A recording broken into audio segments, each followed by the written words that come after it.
తాడేపల్లి కోటలో ఏం జరుగుతుందో తెలుసుకోవడానికి ఆంధ్రప్రదేశ్ ముఖ్యమంత్రి జగన్మోహన్ రెడ్డి ఒక డిటెక్టివ్ని ఏర్పాటు చేశాడని, ఆ డిటెక్టివ్ ద్వారానే అసలు తాడేపల్లి కోటలో ఏం జరుగుతుందో జగన్మోహన్ రెడ్డి తెలుసుకుంటున్నాడు అంటూ ఒక వార్త ఇప్పుడు సోషల్ మీడియాలో చక్కర్లు కొడుతున్న నేపథ్యంలో, ఇంతకీ ఆ డిటెక్టివ్ ఎవరు, ఆ డిటెక్టివ్ అసలు జగన్మోహన్ రెడ్డికి ఎటువంటి వార్తలను చేరవేస్తున్నారు అనే అంశాలకు సంబంధించి మనతో మాట్లాడేందుకు ప్రముఖ రాజకీయ విశ్లేషకులు, ప్రముఖ సీనియర్ జర్నలిస్ట్ సిఎస్ రావు గారు మనతో ఉన్నారు. సార్తో మాట్లాడదాం. సార్ నమస్తే. సార్ నమస్తే. సార్, తాడేపల్లి కోటలో ఏం జరుగుతుందో తెలుసుకునేందుకు జగన్మోహన్ రెడ్డి ఒక డిటెక్టివ్ని నియమించుకున్నాడని, ఆ డిటెక్టివ్ అసలు తాడేపల్లి కోటలో ఏం జరుగుతుందో జగన్మోహన్ రెడ్డికి ఎప్పటికప్పుడు సమాచారాన్ని చేరవేస్తున్నారని ఒక వార్త ఇప్పుడు సోషల్ మీడియాలో చక్కర్లు కొడుతూ ఉంది. ఈ నేపథ్యంలో అసలు ఆ డిటెక్టివ్ ఎవరు, ఆ డిటెక్టివ్ తాడేపల్లి కోటలో ఏం చూశాడు, ఏం వార్తల్ని జగన్మోహన్ రెడ్డికి చేరవేస్తున్నాడు అంటే ఏం చెప్తారు? ఇప్పుడు డిటెక్టివ్ తాడేపల్లి కోటలో జరుగుతున్న అంశాలని పరిశీలిస్తున్నారు, పసిగడుతూ ఉన్నారు. అతను రహస్యంగా జగన్మోహన్ రెడ్డి సమాచారం చేరవేయడానికి అతన్ని పెట్టారు అనేది ఇప్పుడు పొలిటికల్ సర్కిల్స్తో పాటు తాడేపల్లి కోటలో ఇన్నర్గా అంతఃపురం రహస్యాలు కొంత తెలిసినటువంటి వాళ్ళు చెప్పుకుంటున్నటువంటి గాసిప్స్ అనుకో, లేదంటే మాటలు అనుకో, ఏదైనా అనుకో. ఇది ఎప్పుడు జరిగింది? డిటెక్టివ్ని పెట్టుకొని రహస్యంగా సమాచారాన్ని సేకరించేటువంటి పరిస్థితికి ఎప్పుడు వచ్చింది అని అంటే ఒక వారం క్రితం వచ్చింది. వారం క్రితం ఒక కొత్త డిటెక్టివ్ తాడేపల్లి కోటలోకి ఎంట్రీ ఇచ్చారు. ఆ డిటెక్టివ్ ఎవరు అనేది ఎవ్వరికీ తెలియదు, తెలిసేటువంటి అవకాశం కూడా లేదు. అసలు డిటెక్టివ్ని పెట్టారు అనేటువంటి అనుమానం కూడా రాకుండా రహస్యమైనటువంటి ఒక వ్యక్తిని అక్కడ ఉంచారు అనేది ఇప్పుడు లేటెస్ట్ న్యూస్. అతను ఎవరు అని క్వశ్చన్ రావచ్చు, నీకు ఎలా తెలుసు అని రావచ్చు. నేను దాన్ని చెప్పాను, అంతఃపుర రహస్యాలు తెలిసినటువంటి కొంతమంది చెప్తున్నటువంటి మాట గాసిప్స్ అని చెప్పాను. అతను ప్రకాశం జిల్లాకు సంబంధించినటువంటి ఒక కీలకమైనటువంటి లీడర్కి సంబంధించిన సమీప బంధువు. అతను ఎందుకు తీసుకొచ్చి పెట్టారు? అతను రాజకీయాలతో సంబంధాలు ఉన్నాయా అంటే రాజకీయాలతో ఎలాంటి సంబంధాలు లేవు, బంధుత్వం మాత్రమే ఉంది. కాబట్టి ఆ బంధుత్వాన్ని బేస్ చేసుకొని, నమ్మకాన్ని బేస్ చేసుకొని ఆ డిటెక్టివ్ని పెట్టారు. ఆ డిటెక్టివ్ని ఎందుకు పెట్టాల్సి వచ్చింది అనే క్వశ్చన్ వేసుకుంటే, ఇటీవల కాలంలో జరిగినటువంటి పరిణామాలను మనం తీసుకున్నాం. ఏం పరిణామాలు జరిగినాయి? ఊహించినటువంటి విధంగా సజ్జల రామకృష్ణారెడ్డి 1000 కోట్ల రూపాయలు తీసుకున్నారు, టికెట్లు ఇప్పిస్తానని చెప్పి అనేది ఒకటి స్ప్రెడ్ అవుతుంది. ఇప్పుడు విపక్షాలు కూడా కొన్ని ఆధారాలు సహా బయట పెట్టారు. ఒకటి డైరెక్ట్గా బయటపడింది, ఏది విడుదల రజనీకి సంబంధించినటువంటి వ్యవహారం బయటపడింది.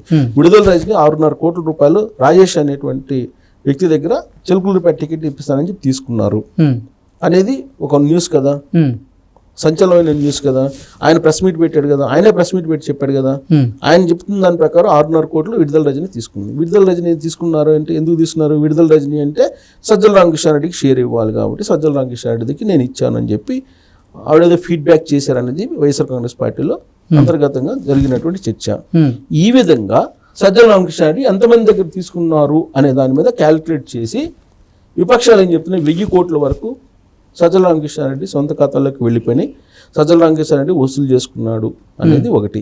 సేమ్ ఇలాంటి ఎపిసోడే మనం ఒక 2 సంవత్సరాల క్రితం వెనక్కి వెళ్తే విజయసాయిరెడ్డి వ్యవహారం ఉత్తర ఆంధ్ర కోఆర్డినేటర్గా ఉన్నప్పుడు వచ్చింది. అక్కడ జగన్మోహన్ రెడ్డికి తెలియకుండా జగన్మోహన్ రెడ్డి కంప్లైంట్ చేశారు.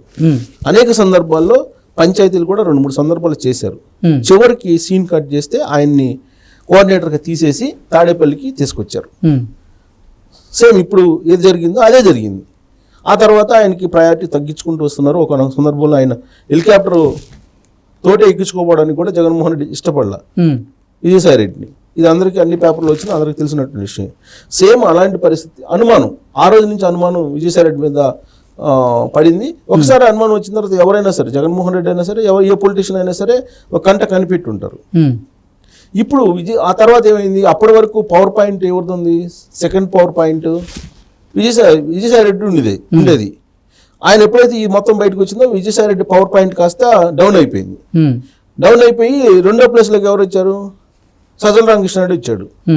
సకల శాఖ మంత్రి అంటుంటారు విపక్షాలన్నీ. సజ్జల రామకృష్ణారెడ్డి జగన్మోహన్ రెడ్డి తర్వాత ఎవరంటే సజ్జల రామకృష్ణారెడ్డి అనేది వినపడేది. సజ్జల రామకృష్ణారెడ్డి వ్యవహారం ఇప్పుడు బయటపడింది. బయటపడిన తర్వాత ఇప్పుడు డిటెక్టివ్ వచ్చారు.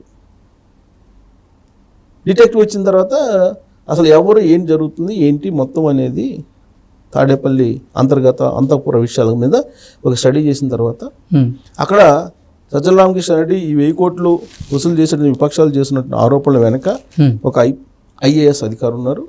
ఈ ఐఏఎస్ అధికారి సహకరించారు అనేది కొంత అనుమానాలు.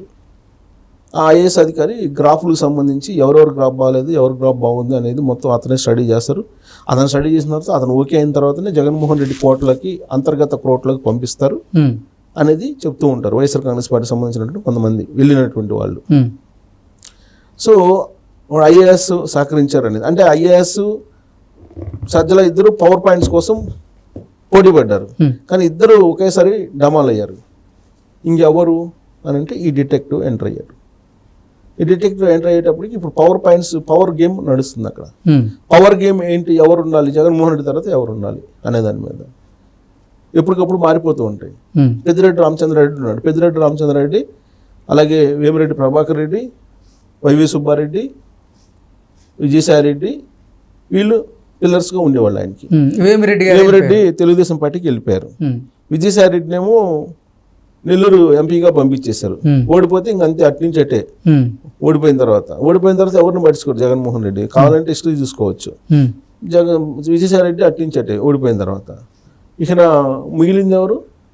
వైవి సుబ్బారెడ్డి, సజ్జల రామకృష్ణారెడ్డి, ఇంకొక ఐఏఎస్. ముగ్గురు, అంతేనా? ముగ్గురు ఉన్నారు. ఈ ముగ్గురులో ఎవరైనా తెలుసుకోవాలని ఇప్పుడు ఆల్రెడీ సజ్జల రామకృష్ణారెడ్డి డౌట్ ఏర్పడింది. సజ్జల రామకృష్ణారెడ్డి మీద కొంత బ్లాక్ మార్క్ పడింది. ఈ బ్లాక్ మార్క్ పడింది కాబట్టి సజ్జల రామకృష్ణారెడ్డితో పాటు ఐఏఎస్ కూడా డౌన్ అయ్యారు. ఇంకా మిగిలింది ఎవరు? వైవి సుబ్బారెడ్డి. సో వైవి సుబ్బారెడ్డిని కూడా అట్లా రాజ్యసభ ఇచ్చారు కదా, ఇటీవల రాజ్యసభ ఇచ్చారు కాబట్టి ఆయన బిజీలో ఆయన ఉంటారు కాబట్టి ఒక డిటెక్టివ్ని దింపారు.